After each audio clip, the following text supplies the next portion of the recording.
आज मैं बेटी के विवाह के गीत गाने जा रही हूँ। प्लीज़ अच्छा लगे तो लाइक शेयर और कमेंट जरूर करिएगा। नदिया किनारे साजन आई गईले, नगरा डेराई गईले, नगरा डेराई गईले।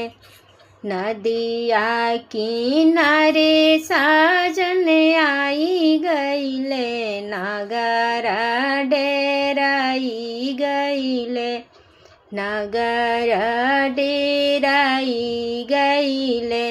एक डेराइले अपना पापा घर में लुकाई गईले, एक डेराइले अपना चाचा घर में लुकाई गईले।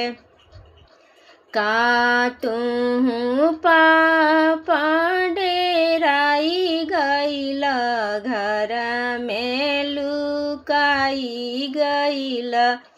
झारी के राजा जी मांडा सावा सजना लोग बैठहु, का तू चाचा डेराई गईल, घर में लुकाई गईल।